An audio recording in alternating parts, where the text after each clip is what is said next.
about nurses and social media?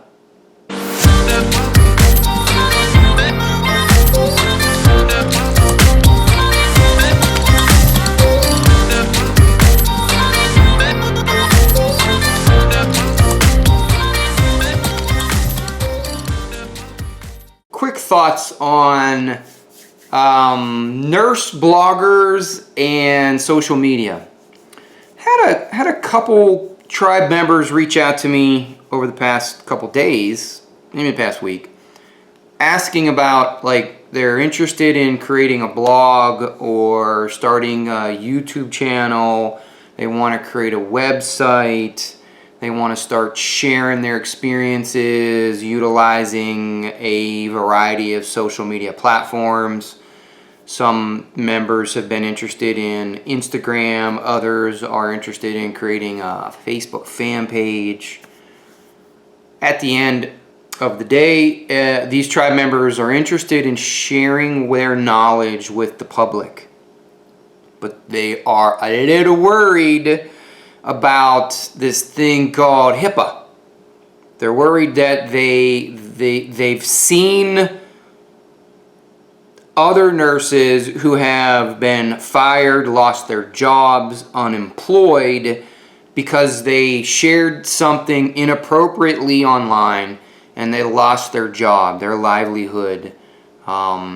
They were fired from whatever nursing job that they had at that time, and they're worried.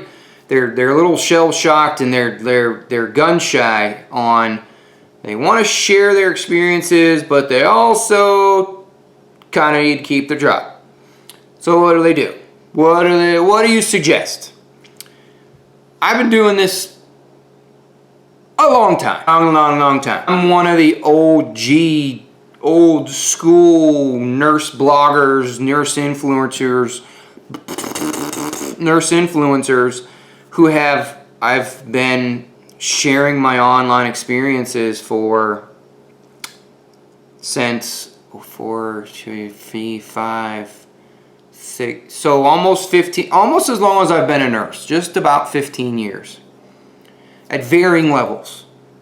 Can I say that I've been sharing things non-stop for the 15 years straight? Probably not. Peaks and valleys. But for the most part, I have had an online presence for that long. It has been interwoven in my real life in some way, shape, or form. Many times my online life was a job. I was employed as a full-time blogger for a pretty popular website for a long time, and then I have my own personal website, and nowadays I'm just all about being social. I utilize Instagram quite a bit. I still have a Facebook fan page, and I still have a website and blog, but my real life and my professional job keeps me from doing things on the regular. So I'm kind of a swing hitter, streak player. I'll go for days not posting a thing, and then I'll post just a bazillion things. It's just who I am. And I've been doing this long enough that I kind of know what to say and not what not to say, or try to at the very least. Am I perfect? Nope. Heck no. I still swear. I have quite the potty mouth. I got to tell you that with my certain platforms, you can't use profanity, and it takes a lot for me to have some level of control. Because what you see online is what I am in person. Like, what you see is what you get. It is what it is. If I could offer a couple pieces of advice, the first thing, I don't know how many we're going to get through. So, number one, you need to time delay everything that you're interested in sharing.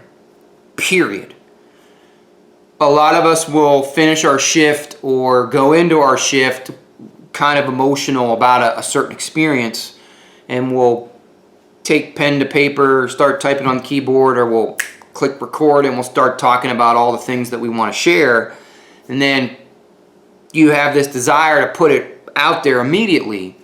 You need to have a time delay so that there is no correlation between what you are sharing and what can be linked to a specific patient or patient experience.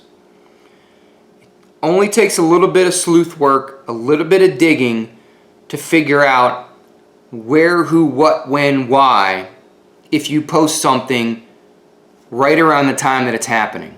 You don't have to use names, you don't have to use places. All you got to do is give a couple pieces of information that will direct a complete stranger to your facility and to the specific patient.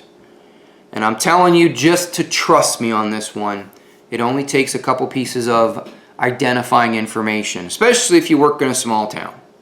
So time delay everything. If you're interested in a topic, an experience, type it up, record it, do whatever you want, and then put it on the shelf for a month.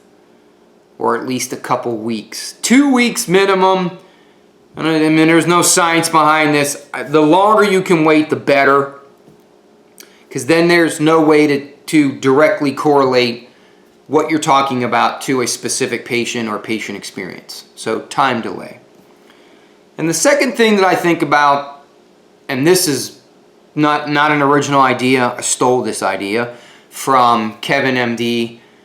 Kevin Foe, who runs Kevin MD website, who is one of the pioneers of healthcare providers on the internet. He's been doing this just as long as I have. He's just a tad bit more successful, and he's written a book. He wrote a book almost a decade ago, close to a decade ago, that talked about how physicians can utilize the internet for all the positive things it brings and ways to prevent them from having negative effects on your career. And one of the things that I found to be absolutely key to the success of anybody who's in healthcare who wants to share anything online is that whatever you're interested in sharing, whatever you're interested in communicating with your online community, does it pass the elevator test? And the elevator test is literally what it sounds like, quite honestly, is that if you were in a hospital, if you were in the facility that you work in, inpatient, outpatient, hospital, clinic, doesn't matter. If you were in the elevator of that facility and you were traveling to a different floor and you had a colleague and the elevator was filled with strangers, visitors, other healthcare providers, delivery people, just complete strangers, people you didn't know, and you had one or two colleagues, co-workers that you're working with, and somebody starts to talk about patient you just took care of. Would you talk about whatever it is you're interested in? Would you talk about it in the elevator, or would you wait until you're in a more secure area to share that information? Because you're going to have ears around you. People are going to hear what you're saying. So do you share it in the elevator or do you wait? The internet is the elevator. Are you going to share it on the elevator or do you wait? Because if you're not going to share it on the elevator, don't share it on the internet. It is that simple. Say it out loud. Envision yourself talking about whatever it is you're interested in, talking about that topic in the elevator full of people in a healthcare facility. Would you talk about that in the elevator? If the answer is no, don't post it on the internet. Period. Those two concepts have saved me a lot of heartache and have literally kept me in business. Keeps me able to share the things that I'm sharing. You obviously could still find me anywhere easily. It's called the internet. It's not that hard.